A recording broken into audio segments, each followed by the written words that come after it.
Satu yang Mas Gibran bilang kan, tapi saya tidak mewakili Presiden Jokowi atau tidak mewakili bapak saya. Kenapa itu perlu ditekankan, Mas Gibran? Ya karena ada yang nanya, ya saya jawab. Setiap aktivitas saya tidak mewakili siapapun. Saya ke sini, saya juga tidak mewakili siapapun. Itu. Apa pentingnya misalnya menekankan dari pertanyaan itu, Mas Gibran? Apa pentingnya menekankan bahwa saya tidak mewakili ayah saya?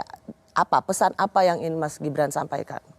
Ya tidak ada pesan-pesan khusus. Intinya kegiatan saya hari itu tidak mewakili ayah saya, itu aja.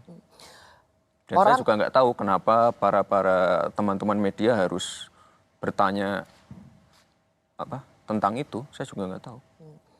Karena banyak misalnya dari PDI Perjuangan misalnya, dengan hadirnya Mas Ganjar di acara bersama, dengan hadirnya Mas Gibran bersama bakal calon presiden PDIP Mas Ganjar, itu dianggap sebagai wah ada Mas Gibran, maka ini juga berarti dukungan Presiden Jokowi pada Pak Ganjar.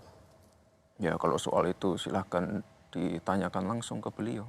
Ke Presiden Jokowi? Silahkan. Kan boleh nanya sama anaknya. Kan boleh nanya ya kan saya tidak mewakili beliau. Kalau begitu pertanyaannya begini Mas Gibran.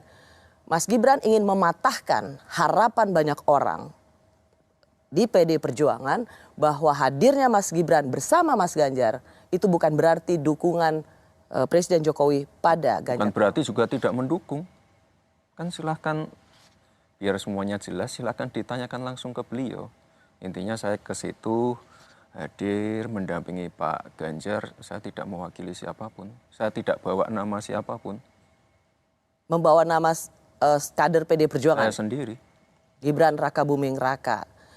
Tapi kemudian kan Mas Gibran mengatakan bahwa saya tapi paling dekat dengan Pak Prabowo, Pak Anies, Pak Ganjar, tapi paling dekat dengan Pak Ganjar. Ini lagi nih, bikin GR lagi kayaknya. Semua orang GR ya? Enggak. Seneng ya bikin GR orang ya? Enggak.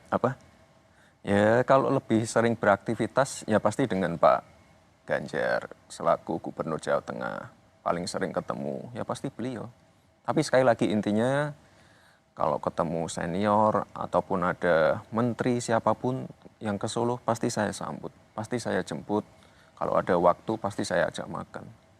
Ini tidak berlaku hanya untuk satu atau dua orang saja. Semuanya Pak sama. Anies juga. Kemarin banyak yang marah-marah. Oh kenapa kok sarapan sama Pak Anies? Ya kenapa enggak? Apa salahnya? Itu. Pak Anies GR enggak? Maunya? Maunya? Ya enggak apa-apa. Saya baik dengan semua itu loh. Jadi kalau saya baik dengan semua ya jangan diartikan terus saya mendukung ini, mendukung itu. Intinya saya dekat dengan semua. Dan beliau-beliau ini kan senior ya. Saya harus banyak belajar dengan beliau-beliau. Itu.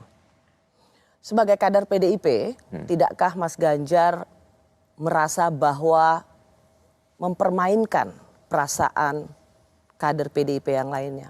Mempermainkan? Mempermainkan seperti apa?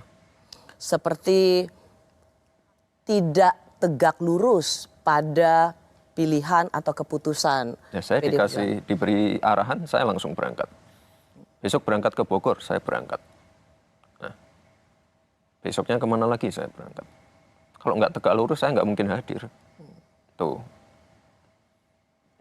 Tidak merasa bahwa, wah ini manuver Gibran ini seolah-olah sedang mengacak-ngacak perasaan. Manuver apa? Kemana-mana. Kemana-mana seperti apa? Ke semua politisi, ke para calon presiden. Saya ini kan masih baru sekali di politik. Saya harus banyak belajar dari semua orang. Itu. Enggak jangan diartikan seperti itu. Sekarang posisinya Mas Gibran tuh juru kampanye Pak Ganjar. Ya sekali lagi kampanye kan belum mulai. Saya cuma tanya juru kampanye Mas Ganjar atau enggak? Di internal itu belum ada secara resmi personilnya ini. Gibran sebagai ini. Belum ada yang resmi seperti itu.